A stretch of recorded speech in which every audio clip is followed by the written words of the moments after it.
My name is Rachel Merrican. I was 32 years old when my father decided my daughter and I were taking up too much space. He set it in my backyard. He didn't knock. He didn't call first. He didn't ask how work was going or whether I'd finally slept through the night or how my daughter's third-grade teacher conference had gone. He stood on the edge of my patio like he already owned it, a realtor beside him, decreeing that we would move to the unheated garden shed to make room for Emily's real family events. Jacob laughed. It was the sound of my life being appraised and discarded. Have you ever felt like the invisible one in your own family?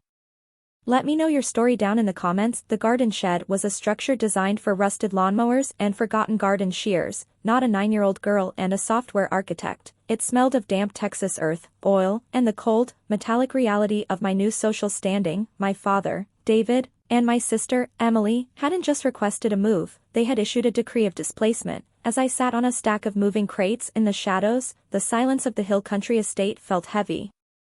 But I wasn't grieving, I wasn't panicking, I was auditing. For years, I had been the silent investor in their curated version of a perfect family. I had been the muscle memory smiler, a human wall built to keep their peace while my own sense of belonging was dismantled stone by stone. I looked at my hands in the dim light. They were steady. This wasn't a breakdown, it was a balance sheet. At 11:51 p.m., the glowing screen of my laptop was the only light in the dark shed. I logged into the Family Trust portal with the same clinical precision I used to debug a complex architecture at my firm. My relationships with David and Emily were no longer emotional contracts, they were business transactions that had gone deep into the red.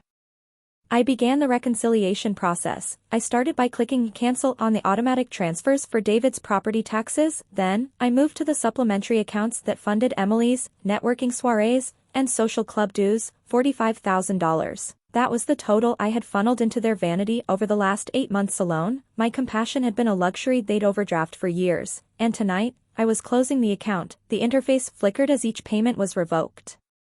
Transaction terminated, access denied. Each notification felt like a brick being added to a new kind of fortress, one that finally protected me and Abigail. I realized then that my love had been a subscription they thought was free, but the bill was finally due. By 12:03 a.m., the work was complete. The digital sunrise on my screen wasn't made of warmth, it was made of facts and numbers. They weren't going to be shocked by their own cruelty in taking my home, they were shocked that I had stopped playing along. I closed the laptop, the silence of the shed finally feeling like peace. I sat in the dark of that garden shed, my breath hitching in the cold air, looking at the digital records of my own exploitation. In my line of work, we call it technical debt, the cost of choosing an easy solution now that creates a nightmare later. My family was my technical debt. For years, I had been the silent investor in their curated version of family, funding a hierarchy that treated my daughter, Abigail, like a temporary guest. I remembered last Christmas at the estate, Emily's direct bloodline children were surrounded by a mountain of luxury, tearing through designer wrapping paper. Abigail, my brilliant, resilient 9-year-old, sat in the corner with a single, generic $5 card from her grandfather. She didn't cry or complain, she just watched them, her eyes wide with a quiet, devastating understanding that she was the outsider. My father, David, didn't even look at her when he handed it over. To him, the direct line was the only one that mattered, and Abigail was just a charity case I had brought into his world. Then there were the loans, $45,000 funneled into Emily's fertility appointments and Jacob's country club dues over the last 8 months. I earned that money with 16-hour days as a software architect, designing structures meant to last for centuries. But at home, my earnings were treated like a family debt I was born to pay. Every time Emily needed a new networking soiree to boost her social standing, David would remind me of the basics he provided when I was a child. I used to think I was just being responsible, the reliable daughter who kept the estate running. Now, I see it for what it was, the survivor's invisible chain. I stayed silent because my silence was a shield for Abigail. I thought that if I paid enough, if I smiled enough, if I became a human bank, they might finally see her as a real family. I was living in a prison without bars, conditioned by years of being the fixer, to believe that my only value was my utility. I wasn't just paying a mortgage, I was paying a ransom for a sense of belonging that was never actually for sale. Looking at that $45,000 hole in my savings, I realized that my silence hadn't protected Abigail, it had just taught her how to disappear. Every dollar I sent to Emily was another link in that chain. Tonight, I wasn't just an architect, I was a demolition expert. I was tearing down the mental structures that kept me a victim. The ledger was finally balanced, and the account was closed. By 7 a.m., the hill country morning was bright and indifferent, but my phone was a frantic, buzzing insect on the wooden floor of the shed. David's first text was exactly what I expected, devoid of concern, only full of demand. He told me the transfer had failed. He told me to stop being dramatic. He said they needed that $45,000 for estate maintenance immediately. To David, my income wasn't my livelihood, it was a line item in a budget he felt entitled to manage. I didn't reply. Anger wasn't loud this time, it was clinical. I watched through the shed window as Emily began moving boxes out of my old office in the main wing. She handled my professional architecture workstation like it was a temporary hobby desk. A clutter of blueprints and high-end hardware that was simply in the way of her new, event planning studio. In their eyes, my career was a quiet background noise that should only be heard when it was producing funds for them.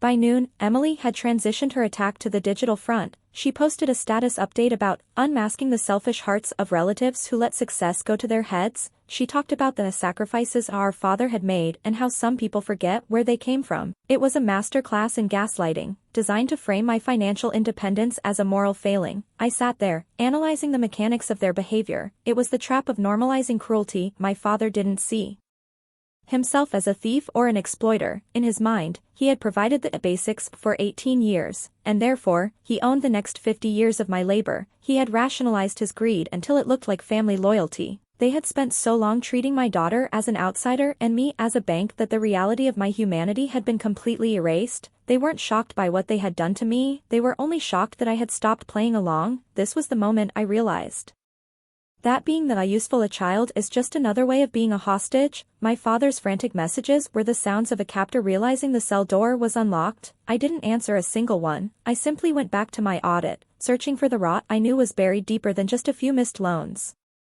The basement door creaked, a sharp, wooden protest against the absolute stillness of the Texas estate. I descended the stairs slowly, the beam of my flashlight cutting through layers of dust and the heavy scent of damp concrete. The air down here felt weighted with hidden things. A storage space for the secrets my father, David, had spent a decade burying. I wasn't just searching for a box, I was conducting a forensic audit of the environment that had been used to hide the truth from me and Abigail. I reached the corner where an old, unplugged freezer sat like a silent, white monument. David had always insisted it stay plugged in, claiming it was essential for estate emergencies. In my professional world as an architect, we call that a distraction. A structural anomaly designed to keep the eye from seeing the real flaw. I pushed the heavy appliance aside, my breathing shallow, until my fingers found an uneven seam in the baseboard. The panel came away with a dull thud, revealing a hollow cavity between the studs. Inside sat a heavy metal lockbox and a thick envelope wrapped in plastic. My name, Rachel, was written across the front in the precise, old-fashioned cursive of Grandma Dorothy. My heart didn't race, it became a steady, cold drum. I broke the plastic seal and pulled out the bank statements first. It was a ledger of systematic betrayal. Over the last 5 years, $180,000 had been siphoned from Grandma Dorothy's medical trust. The withdrawals didn't go toward her care and assisted living, they were wired directly into David and Emily's personal accounts. This wasn't an oversight or a temporary loan, it was a deliberate extraction from a vulnerable woman who trusted her son to protect her. But it wasn't the theft that turned my blood to ice. Beneath the bank statements lay a folder of legal petitions. My father had been working with a private attorney to find loopholes to invalidate Abigail's adoption records. He intended to legally erase my daughter from the family tree, ensuring that Emily's direct bloodline children were the sole heirs to the legacy. To David, Abigail was just a bug in his inheritance code that needed to be deleted. I stared at the stamped documents, the clinical reality of their cruelty finally exposed. The technical debt of our relationship had officially transitioned into a full-scale criminal liability. David wasn't just an elitist patriarch, he was a criminal strategist who had plotted to steal a child's future while she slept. I closed the lockbox, the metal clicking shut with the finality of a prison door. I had the facts, I had the numbers, and for the first time in 32 years, I had the lethal precision to end this. The Texas sun was hitting the porch at an angle that made David and Emily's shadows stretch long and invasive toward the garden shed. I stood at the door of the main house, not because I was inviting them in, but because the audit was complete and the accounts were settled. David marched up the stone steps, a stack of listing agreements in his hand, his face set in that expression of satisfied authority he used when he believed he had already won. Emily followed, checking her watch, her mind already on the guest list for the networking soiree she planned to host in my living room. Jacob hovered by the car, checking his phone, treating my displacement like a minor administrative task. David didn't ask how I was, he didn't look at Abigail, who stood silently behind me. Gripping her rabbit, he simply held out a pen. He told me to sign the sale agreement for the estate. He said I should be grateful he was letting me stay in the shed at all. He told me that real family needs space, and it was time I stopped being selfish. I didn't take the pen. Instead, I held up the forensic folder I had carried from the basement. This was the moment I had been calculating. I told him he couldn't list the house because he had no authority. His face shifted, a flicker of confusion crossing his eyes before the entitlement returned. He denied it, telling me I was being dramatic. Emily whispered that I was losing my mind, that the stress of being a widow had finally broken me. I didn't raise my voice, I simply opened the folder to the trust amendment Grandma Dorothy had signed and recorded. I informed them that David was no longer the trustee. I informed them that the house wasn't for sale, and more importantly, that the estate management portal was now locked against them. David's hand began to shake as he saw the legal stamps, but I wasn't finished. I delivered the crushing blow. I pulled out the bank statements documenting the $180,000 he had embezzled from Grandma Dorothy's medical trust. I laid out the wire transfers to his personal accounts and the payments for Emily's country club dues. The silence that followed was heavy and cold. Emily tried to speak, her voice trembling as she asked if I was really going to do this to family. I showed her the petitions David had filed to invalidate Abigail's adoption. I told them I wasn't funding a family that plotted to legally erase my daughter while she slept. The power flipped in an instant. David, once the iron-fisted patriarch, looked diminished, his shoulders slumping as he realized the forensic audit was undeniable. He began to beg, telling me he was desperate, that he only did it to protect the legacy. Emily started crying, not out of remorse, but because she realized the money was gone. She told me I had to help them, that her children shouldn't suffer for David's choices. I looked at them and realized they weren't shocked by their cruelty, only that I had stopped playing along. This was the justice I needed for Abigail. I delivered the finisher. I told them they had said real family needs space, and since they weren't family, they had run out of space on this property. I informed them that the police and the district attorney would be handling the embezzlement charges. I stepped back and closed the heavy oak door. I turned the deadbolt with a click that sounded like an architect finally fixing the structural rot of her life. Inside, for the first time in 32 years, Abigail and I were safe. The technical debt of our relationship was cleared, and the ledger was finally closed.